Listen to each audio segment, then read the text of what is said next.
Всем привет! В прошлой серии я сказал, что подкапотка будет с каким-то эффектом, но не сказал с каким. Выложил историю в Инстаграм, все посмотрели, кто был подписан. Ну а теперь я покажу вам, с каким все-таки эффектом будет. Я не знаю, камера, наверное, плохо фокусирует.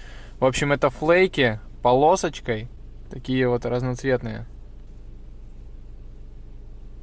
Должен получиться очень красивый эффект. Такие флейки я видел только на японском бампере, который пришел на распиле. Он был покрашен фиолетовым цветом, и там вот были именно флейки полосочками. Я его запомнил, искал еще в 2018 году, но найти ничего не смог. В 2019 году я не искал, и вот в 2020 году я как раз таки наткнулся на них. Всего лишь один магазин, где можно было купить 50 грамм отдельно. Подкапотка будет белого цвета, и сверху будет вот этот эффект. Красить буду по весне, а выкрасы сделаю, как чуть потеплее станет, чтобы показать, какой эффект все-таки получится до того, как покрашу подкапотку. Тут у меня, короче, такая тема. Хочу поставить вот такие вот динамики, но просто так их не получается поставить. Просто проваливается туда, потому что нужен подиум. Поэтому сейчас поеду за подиумом, который будет стоять как проставочка, и на него будет прикручиваться. Еще собрал вот такие вот тормозные шланги, потому что на стоковых шлангах не хватало длины при вывороте руля. Короче, цена такого шланга где-то 1200 рублей. То есть два фитинга по 500 и сам шланг за метр 400 рублей. Такой тормозной шланг можно собрать только на вот такой вальцовке. Это заводская вальцовка Toyota именно на Альтезе. Если брать 90-й кузов, 100-й, то у них вальцовка вот такая, внутренняя. А здесь получается наружная. Потому что вот здесь сверху ответная часть именно под наружный конус, а не под внутренний. И вот эти адаптеры, по-моему, не продаются под внутренний. Но я не встречал. Еще купил вот такие винты. Два штуки. Это сабли. Такие же, как у меня стояли. Тоже на 80. Только сабельного типа. Насколько я знаю, они лучше дуют. Ну, проверил, вроде дуют. Надо будет поменять фишку здесь и поставить. 120 не получилось взять, потому что у 120 вот эта часть, она выше, и она у меня упрется именно в шкив помпы. На улице, кстати, хорошая погода. Позавчера выпало очень много снега. Примерно вот столько. Засыпало все гаражи. Ну, а я сейчас поеду покупать подиум, мерить со стоковым, чтобы все подошло, и заеду к токарям. Короче, отвез проставки токарю. Все, что я точил на камне, оказалось криво. Ну, не совсем, но, короче, криво. Из-за этого диски били. Сказал, все сделает, все окей, завтра заберу. Приехал, купил вот такие вот подиумы под динамики. Поеду сейчас поставлю. Ну, а завтра заберу проставки у токаря, поставлю их на диски. Если все будет ровно, никакого биения не будет, можно будет доставать мотор. Ну что, короче, съездил я к токарю. Проточил вот он мне проставки. Ровно сделал. Сейчас не должно быть никакого биения, потому что диск прижимается именно под проставку. У меня были погрешности, если мерить там 8,4 сотки, 8,6 соток, 8,2 сотки, то есть он вообще весь был кривой. Это мы у токаря уже померили, он посмотрел. Плоскости на диске и на ступице 100% ровные, а вот проставка была под вопросом. Сейчас, наверное, тот видос, где я на камне пытался выточить ровность на этих блинчиках, будет очень смешным. Ну, что поделать. Методом проб и ошибок, так сказать, собираем. Еще есть идея все отверстия заклеить, которые здесь есть, и покрыть здесь все жидким герметиком. То есть он по консистенции примерно вот такой будет, но он будет закрывать все полностью, потому что здесь вот, например, просто краска. Заморочился, выбил шпильки, почистил здесь щеткой такой, чтобы была плоскость идеальная. Короче, все работает. Диск ровно крутится, сейчас покажу. Я не знаю, видно будет, не видно, но, короче, диск крутится ровно. Это меня очень радует, потому что победил я эту проблему, получается. Теперь можно все снимать, рычаги, подрамник, вытаскивать мотор, потому что проблема с тормозами была основной причиной, по которой я не мог начать снимать мотор, потому что мне нужно было сначала доделать тормоза, а потом уже заниматься вот этим моментом. Еще надо сейчас будет прикрутить к диффузору винты и померить его еще раз. Короче, радиатор стоит так, он будет еще ниже стоять, потому что там проставки я оставил под старый. Ну и вот расстояние диффузора. То есть тут видно, да, вообще прям палец залазит и все. Я думаю, его еще можно будет сдвинуть вот здесь, подпилить. И он чуть-чуть еще прижмется ближе к телевизору. Что здесь видно, да, он опирается вот в эту железяку. Ну что, приехал в гараж. Вчера здесь все снимал. Бампер просто накинул сверху. Готовлюсь доставать мотор. Отключил сенсора, снял перегородку, снял нулевик. Увидел такую картину, что он просто весь грязный снизу. То есть сверху он был чистый, ну а снизу он просто насосал кучу пыли. Потому что, естественно, все поднималось снизу. Посмотрел на просвет. Так, наверное, плохо видно будет. Ну, короче, он такой себе. Не очень. Поэтому заказал новый фильтр AEM в форварде. Потому что у нас из выбора только самка китайский. И то не факт, что он будет работать, а АМ, как бы, я думаю, походит. Пришлось чуть-чуть раскошелиться, нулевик стоит 5000. Ну, а зато один раз купил и буду ездить. По максимуму все, что можно было, отключил.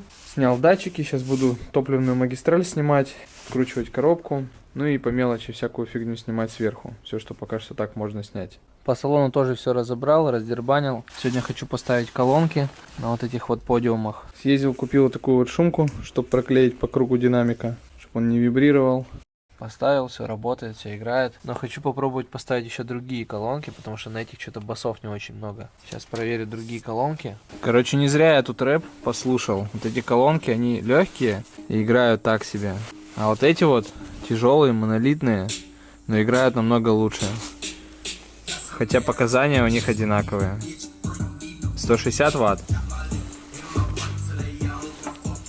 А эти выдают 170. И, конечно, правую карту я уже собрал, но ради такого дела разберу заново. Поставлю Kenwood. Мне больше понравилось, как они играют. А эти колонки либо продам, либо поставлю в заднюю полку. Ну что, настал тот день, когда буду доставать мотор. И хочу еще рассказать про новые катушки. Они не болтаются на свечке, так как FSE-шные, то есть они стоят крепко.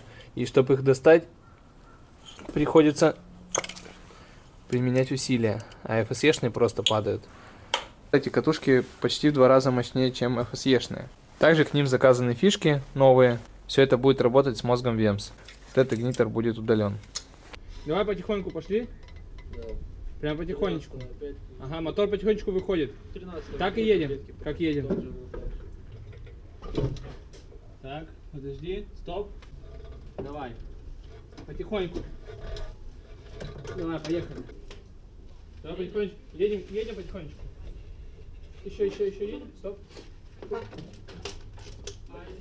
Давай, едем. Ну все, мотор снял. Так здесь все выглядит. Места, конечно, здесь вообще много. Сейчас откручу коробку. В принципе, мотор вышел, не капризничал. Чутка подогнула штуцер, но я его все равно менять собрался. А так, больше потерь никаких нет. Ну что, день второй. Пошел разбор. Займусь немного мотором. Кстати, про катушки. Катушки это с Audi R8, забыл сказать. Цена одной катушки от 1000 до 1500. Новая 2000. Тесты этих катушек будут вот здесь. Хотел рассказать про GS-кулису. Вот она, короче, GS-кулиса. Видно, да, что на ней что-то приварено. В общем, бывший хозяин сказал, что у него кулиса отвалилась. То есть он переключал, и она отломалась в этом месте. Поэтому, когда будете покупать кулису в GS короткоходную, обязательно обратите внимание, чтобы она была нормально присрата. Ну и когда бывший хозяин приварил, очень большое расстояние сделали. Из-за этого передачи имели свободный ход. Заказал уже оригинальную, жду. Короче, по сцеплению. Такое вот у меня сцепление стоит. Это ORC, однодисковое. Почему-то отметки на нем никакой нету, что это ORC. Но это ORC. Корзина вроде нормальная. Я ничего не мыл, не отмывал. Все вот как есть. Дальше идет прижимная пластина. По ней есть вопросы. Как будто она точилась только снаружи. То есть внутри не доставала. Судя по всему, она согнулась от температур. Но я знаю, что эти сцепления ремонтируют. То есть протачивается плоскость и все становится в норме. Но я думаю, что этим мы займемся, потому что надо по-любому сделать, хотя сцепление не буксовало. Дальше у нас есть диск. По диску видно, что тоже внешне терлось, внутренне не очень сильно. Диск вроде бы нормальный, но есть одно но. Если видно, то левая часть чуть больше, чем правая, Феррадо. Также и здесь. То есть левая часть где-то 2, справа даже вот в некоторых местах до 1 доходит. Повторюсь, сцепление не буксовало. Теперь я даже не знаю, что делать, потому что ремкомплектов на это сцепление нету. Какую-то керамику делать местного производства. Короче, надо думать. Маховик тоже есть трещины, видно микротрещины. Но здесь видно, что плоскость прилегала полностью. Как бы по состоянию маховика можно увидеть, что он как бы не сильно перегрет. Да я сказал, даже вообще не перегрет. Потому что я видел маховики, у них прям синева пятнами, прям, ну вообще. Здесь такого не вижу. Маховик также протачивается, шлифуется. То есть это не проблема. Пока что из вариантов, которые я знаю, это сделать на заказ диск, проточить плоскости, и оно поедет. Да оно в принципе и так едет. Вообще заявлено держит 400-450 сил. Я не знаю, сколько в моем моторе было сил, но оно в принципе держало. Но опять же на 235 покрышке не при полном зацепе. Развал в 3 градуса. В этом сезоне будет 265 колесо, ну и эта вся конструкция может не выдержать. Поэтому по сцеплению буду думать, что делать, а сейчас пока что займусь мотором. Буду снимать косу и все вот эти моментики. Короче, снял я датчик холостого хода А тут такая вот мембрана. Я так понимаю, самодельная. Думаю, что у меня холостой ход не работает. Я понял теперь. Короче, я не стал снимать, что там дальше было. А дальше там вот такая вот пробка, а под ней сразу мембранка. Я ее замочил, смывается. Я так понимаю, клапан ХХ у меня не работает, ну, скорее всего. И придумали вот такую вот тему, подложили, чтобы отрепетировать как-то обороты. Хотя мембранка вроде целая. Такой датчик стоит 1007. Не знаю, попробую его, конечно, оживить, посмотреть. Вроде он даже движется, шевелится. Надо его помыть, отмыть и проверить на нормальной машине рабочей. Потому что моя пока что не рабочая. Вот так заканчивается эта серия. В следующей серии буду снимать выпуск. Отвезу диск сцепления с корзиной, чтобы посмотрели, проточили. Также буду снимать клапанные крышки, приваривать фитинги АН-10. И уже буду красить черный цвет. Еще много работы. Нужно снять ГРМ, снять масляный насос, проточить там каналы. Ну, в общем, я все покажу. Всем до встречи в новой серии.